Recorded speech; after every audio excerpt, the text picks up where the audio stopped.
사도행전 2장 22절에서 36절입니다. 그 이름을 부르는 모든 이에게 구원을 주시는 예수님이 어떤 분인가? 베드로가 소개하기 시작합니다. 무엇보다도 베드로는 예수님의 십자가와 부활을 복음으로 증거합니다. 22절에 보면 이스라엘 사람들아, 하나님께서 나사렛 예수로 큰 권능과 기사와 표적을 베푸셨고 예수님이 누구인가를 증거하셨다라고 말합니다. 나사렛 예수, 이 말은 구체적으로 어떤 공간에서 육체를 가지고 사셨던 한 인간임을 강조하고 있습니다. 그래서 사람들의 눈으로 볼 때는 초라해 보였고 자격이 없어 보였습니다. 나사렛에서 무슨 선한 것이 나오겠느냐라고 비아냥거렸습니다. 그러나 십자가에 못 박은 이 예수를 하나님이 주와 그리스도가 되게 하셨습니다. 예수 그리스도가 이 땅에 오셔서 큰 권능과 기사와 표적을 행하시고 그리고 그가 행하신 일과 말씀을 통하여 예수님이 주 되심과 그리스도 되심을 증명해 주셨고 구약에 예언한 그 언약이 예수님 안에서 성취되었음을 보여주셨습니다. 예수님에 대한 유대인의 반응은 어땠을까요? 예수께서 십자가에 넘겨진 것은 하나님이 정하신 것이고 악인들의 손을 빌어서 십자가에 죽게 하셨습니다. 성경은 말하기를 내어 주었다라고 말하죠. 유대인들이 예수님을 돌로 쳐 죽일 수도 있는데 예수님을 정치범으로 몰아서 왜 나무에 달아 죽였을까요? 신명기서 21장 22절 23절에 보면 나무에 달려 죽은 자는 하나님께 저주를 받은 자라고 말합니다. 유대 당국자들은 유대인 앞에서 예수님이 예언자나 메시아가 아니라 하나님의 저주를 받아 죽는 자로 만들고자 예수님을 십자가에 매달았던 것입니다.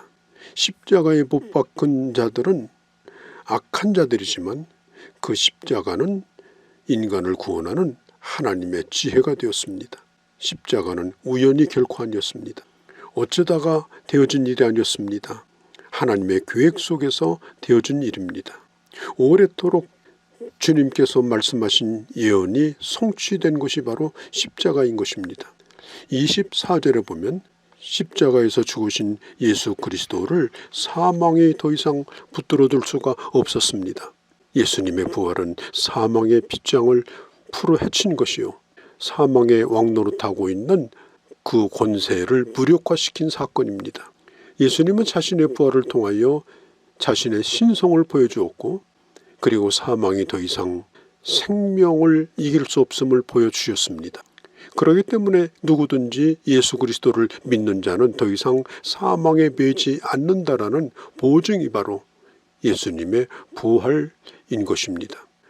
만일 예수님의 부활이 없다면 우리의 구원자도 될 수 없으며 우리의 믿음도 헛것이며 그리고 그가 우리 죄를 용서할 수도 없을 것이며 사람이 이 세상에서 모든 것이 험으로 끝나버리고 말 것입니다. 그러나 고린도전서 15장 23절에 있는 것처럼 예수님이 부활의 첫 열매가 되셨기 때문에 주 안에 있는 자들은 다시 주님이 재림하실 때 살아나는 그런 놀라운 영광에 참여하게 되는 것입니다. 32절에 보면 이 예수를 하나님이 살린 짓이라 우리가 다 이 일의 증인이로다. 베드로와 제자들은 예수님께서 붙들리실 때와 죽으실 때와 살아나실 때와 승천하시는 현장에 있었던 사람입니다. 그러나 베드로가 분명히 예수님이 부활했다는 사실을 자기가 보고 들은 그 현장감을 살려서 실감나게 설명을 얼마든지 할 수 있는데도 베드로는 그렇게 말하지 않습니다. 오히려 다윗의 말을 인용합니다. 부활은 선지자 다윗으로부터 예언되진 것이라고 말하죠.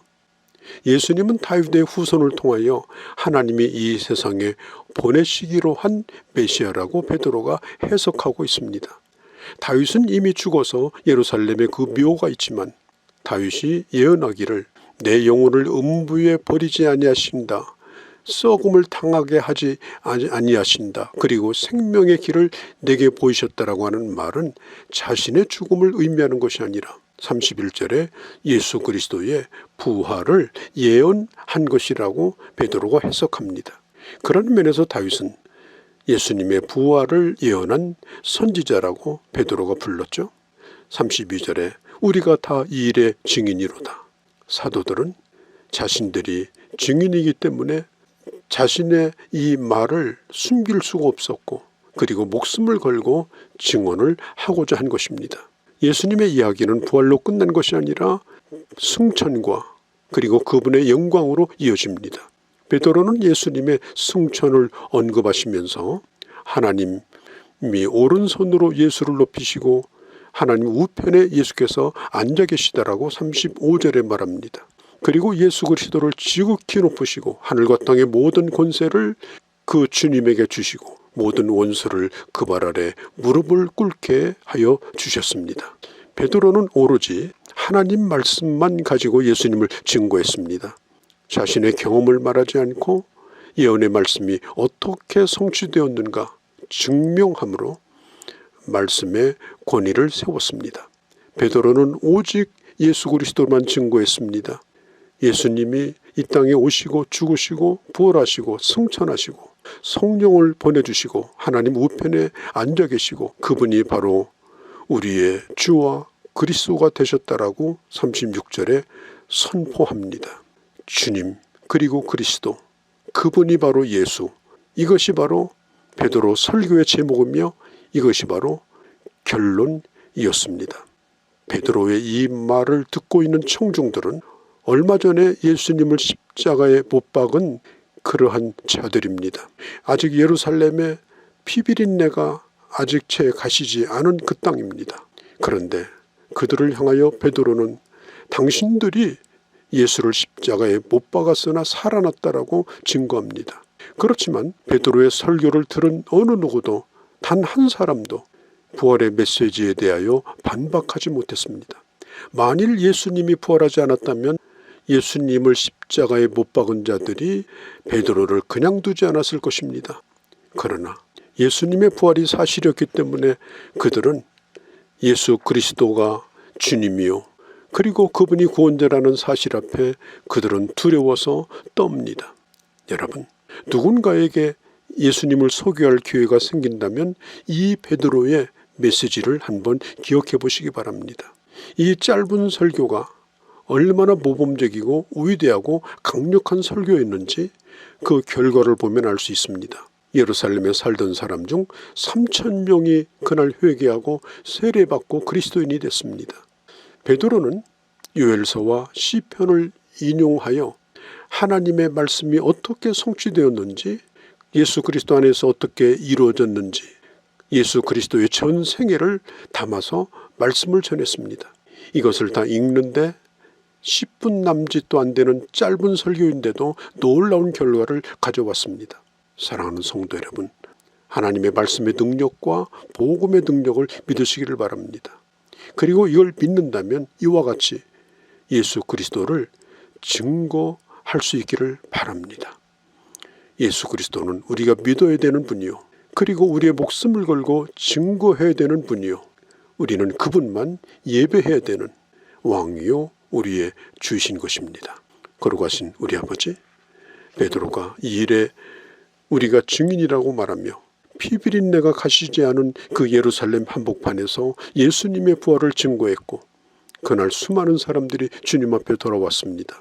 아버지, 저희들로 하여금 예수님의 죽음과 그리고 부활과 예수 그리스도가 주님 되신 이 사실을 저희들도 용기 있게 전하게 하시고 영혼을 구원하는 그러한 역사에 쓰여지는 그런 주의 사람들이 되게 하여 주시옵소서.